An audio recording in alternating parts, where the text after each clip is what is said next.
ಈ ಶರೀರ ಯಾವಾಗ ಬರುತ್ತೆ ಗೊತ್ತಾ?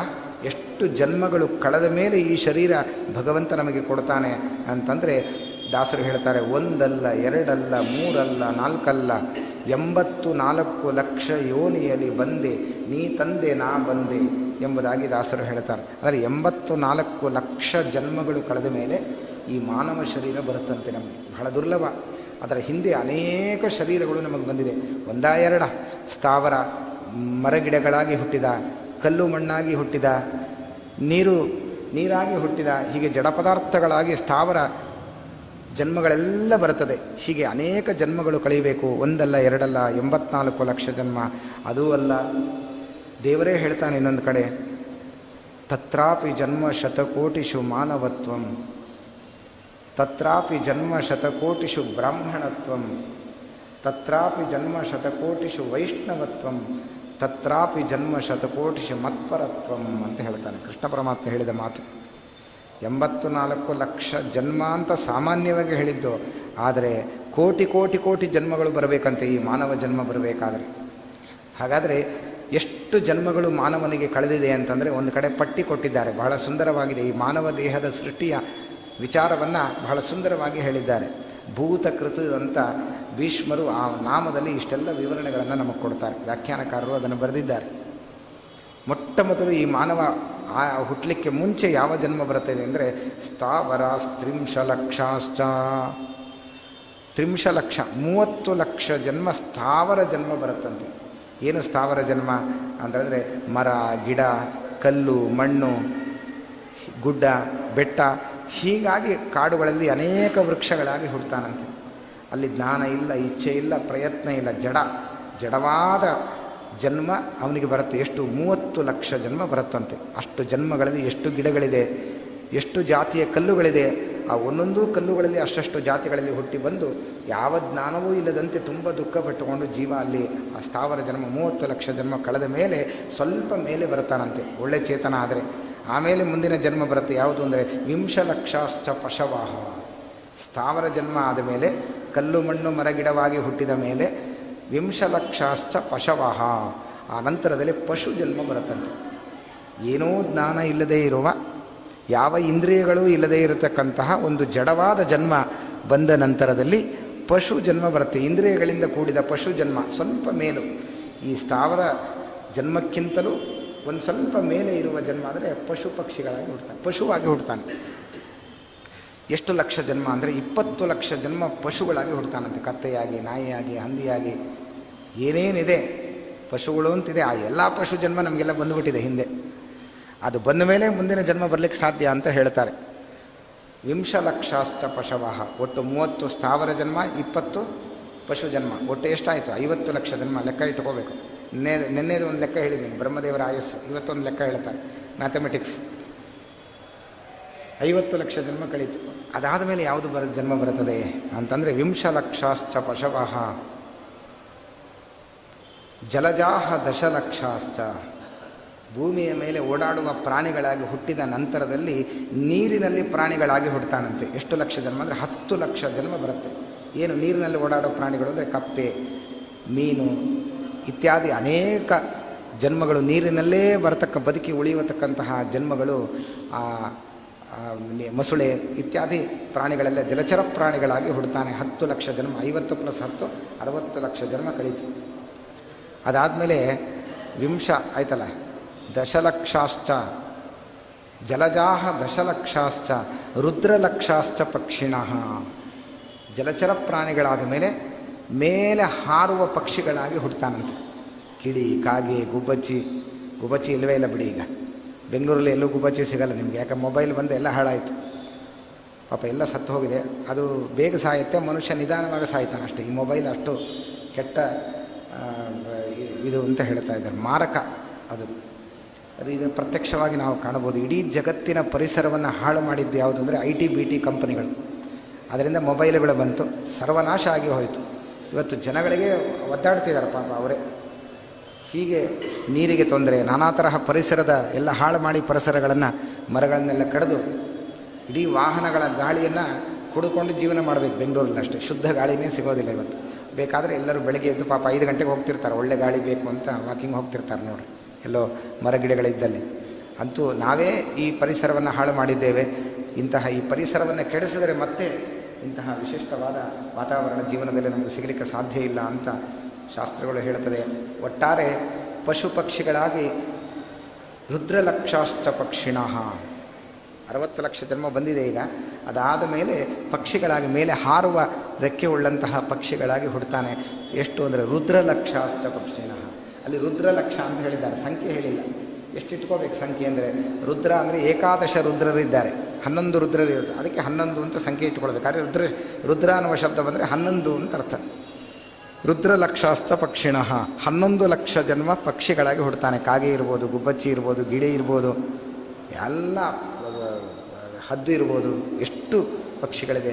ಆ ವೆರೈಟಿ ಪಕ್ಷಿಗಳಲ್ಲಿ 11 ಲಕ್ಷ ಜನ್ಮ ಹುಟ್ಟಿ ಬರ್ತಾನಂತೆ. ತುಂಬ ದುಃಖ ಪಡ್ತಾನೆ ಪಶು ಪಕ್ಷಿಗಳಾಗಿ.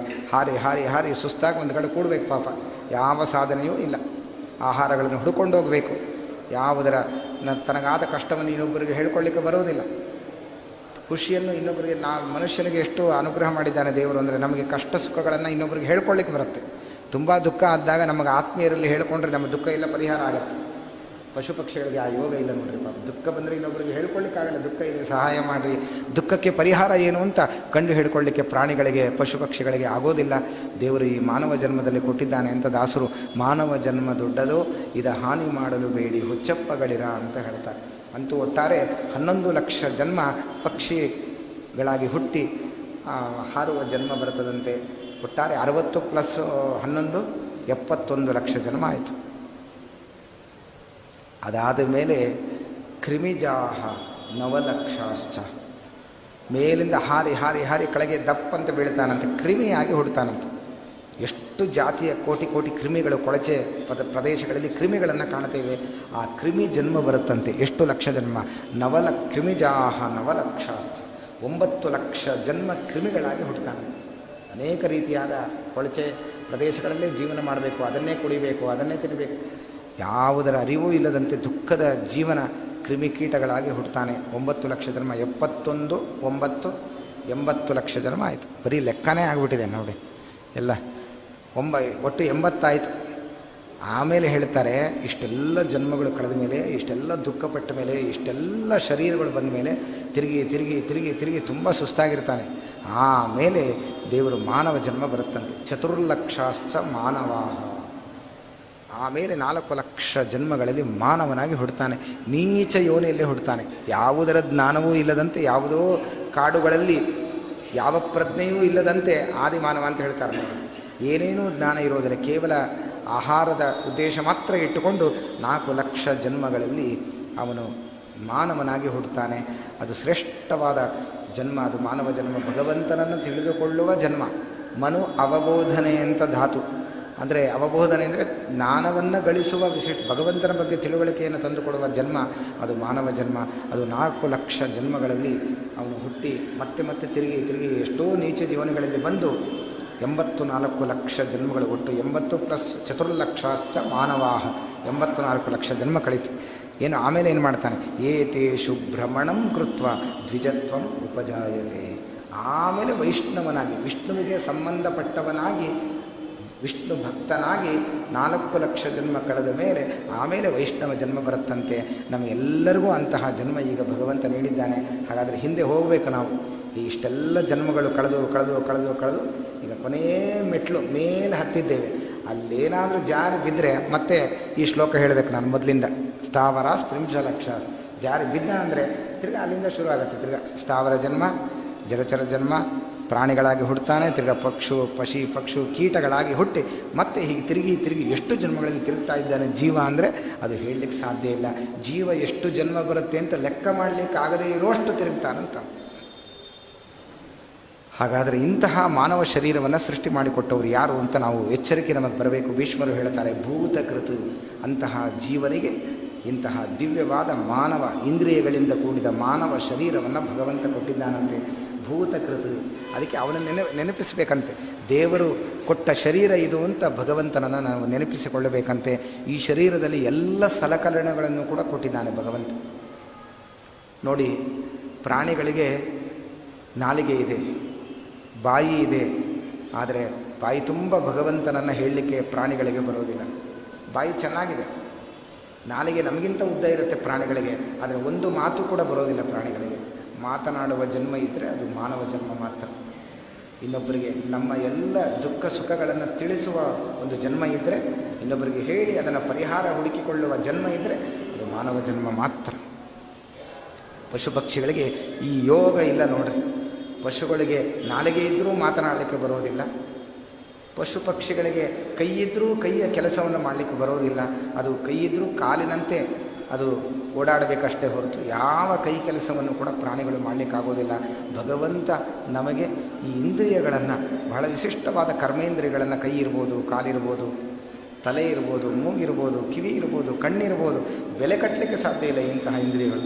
ಈ ಇಂದ್ರಿಯಗಳು ಏನಾದರೂ ಹೋದರೆ ಮತ್ತೆ ಪಡೀಲಿಕ್ಕಾಗತ್ತಾ? ಒಂದೊಮ್ಮೆ ಅದು ಕೆಟ್ಟರೆ ರಿಪೇರಿ ಮಾಡೋದು ಕಷ್ಟ ಇದೆ ಅಲ್ವಾ? ಅಂತಹದ್ದು ಈ ಭಗವಂತ ನೀಡಿದ ಇಂದ್ರಿಯ. ಅದಕ್ಕೆ ಉಪನಿಷತ್ತುಗಳು ಹೇಳ್ತದೆ, ಶೀರ್ಷನ್ ಶಿಯಶ್ರಿತಾ. ಭಗವಂತ ಈ ದೇಹದಿಂದ ಹೊರಗೆ ಸಂಪತ್ತಿದೆ ಅಂತ ನಾವು ತಿಳಿದಿದ್ದೇವೆ, ಇಲ್ಲ ಅಂತ ಉಪನಿಷತ್ತು ಹೇಳುತ್ತೆ. ದೇಹದಿಂದ ಹೊರಗೆ ಸಂಪತ್ತಿಲ್ಲ, ದೇಹದ ಒಳಗೆ ಎಲ್ಲ ಸಂಪತ್ತನ್ನು ತುಂಬಿ ಭಗವಂತ ಕಳಿಸಿಕೊಟ್ಟಿದ್ದಾನಂತೆ. ಯಾವುದು ಸಂಪತ್ತು ಅಂದರೆ ಶೀರ್ಷನ್ ಶ್ರಿಯಶ್ರಿತಾ.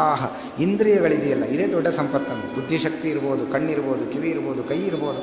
ಇವತ್ತು ದೇವರು ಒಂದು ಕೈ ನಮಗೆ ಕೊಡದೆ ಹೋಗಿದ್ದರೆ ನಾವೇನು ಜೀವನದಲ್ಲಿ ಮಾಡಲಿಕ್ಕಾಗತ್ತೆ ಹೇಳಿ? ಒಂದು ಬೆರಳು ಏನಾದರೂ ಕಟ್ಟಾದರೆ, ವ್ಯತ್ಯಾಸ ಆದರೆ ಒದ್ದಾಡಿ ಹೋಗ್ತೀವಿ, ಯಾವ ಕೆಲಸ ಮಾಡಲಿಕ್ಕಾಗೋದಿಲ್ಲ. ಒಂದು ಬೆರಳು ವ್ಯತ್ಯಾಸ ಆದರೆ. ದೇವರು ಸುಂದರವಾದ ಬೆರಳಿನಿಂದ ಕೂಡಿದ ಹಸ್ತಗಳನ್ನು ಭಗವಂತ ಕೊಟ್ಟಿದ್ದಾನೆ. ಯಾವ ಪ್ರಾಣಿಗಳಿಗೂ ಅತಿ ಸುಂದರವಾದ ಬೆರಳಿಲ್ಲ ನೋಡಿ. ಮಾನವ ಆ ಬೆರಳುಗಳಲ್ಲಿ ಸುಂದರವಾದ ಸುವರ್ಣದ ಉಂಗುರ ಮಾಡಿ ಹಾಕ್ಕೊಳ್ತಾನೆ ಆಭರಣವನ್ನು. ಯಾವ ಪ್ರಾಣಿಗಳಿಗೆ ಉಂಗುರ ಹಾಕಿಕೊಳ್ಳುವ ಬೆರಳಿದೆ ಹೇಳಿ? ಸಾಧ್ಯವೇ ಇಲ್ಲ. ಅದು ಮಾನವ ಪ್ರಾಣಿಗೆ ಮಾತ್ರ ಇರೋದು ಅಂತ ಭೀಷ್ಮರು ಭೂತಕೃತ, ಇಂತಹ ಅದ್ಭುತವಾದ ಬೆಲೆ ಬಾಳುವ ಶರೀರವನ್ನು ಕೊಟ್ಟವನು ಭಗವಂತ ಅಂತ ತಿಳಿದುಕೋ ಅಂತ ಎಚ್ಚರಿಕೆ ಕೊಟ್ಟು ನಮಗೆ ಹೇಳ್ತಾರೆ. ಹಾಗಾದರೆ ಸೃಷ್ಟಿಯ ವೈಭವ ಏನು ಅನ್ನುವುದರ ಹಿನ್ನೆಲೆ ಈ ನಾಮದ ಕಡೆ ಇದೆ ಅನ್ನುವುದನ್ನು ಬಹಳ ಚೆನ್ನಾಗಿ ನಮಗೆ ತಿಳಿಸಿಕೊಟ್ಟು ವ್ಯಾಖ್ಯಾನ ಮಾಡ್ತಾರೆ. ಹಾಗಾದರೆ ಎಲ್ಲ ಇಂದ್ರಿಯಗಳು ಸಂಪತ್ತಿನಂತೆ ಅಂತ ಹೇಳ್ತಾರೆ. ಒಂದು ಇಂದ್ರಿಯದ ಬಗ್ಗೆ ಮಾತ್ರ ನಾನು ವಿವರಣೆಯನ್ನು ಕೊಡ್ತೀನಿ, ಉಳಿದ ಎಲ್ಲ ಇಂದ್ರಿಯಗಳು ಹಾಗೆ.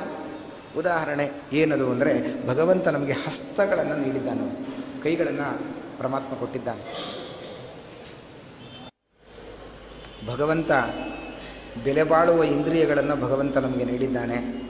ಅದು ಒಂದೊಂದು ಬಹಳ ಮಹತ್ವ. ಒಂದೊಂದು ಕಳೆದುಕೊಂಡರೂ ಕೂಡ ಬಹಳ ಕಷ್ಟ ಇದೆ ಜೀವನಕ್ಕೆ. ಒಂದೊಂದು ಇಂದ್ರಿಯ ಹೋದರೆ ಏನು ಗತಿ?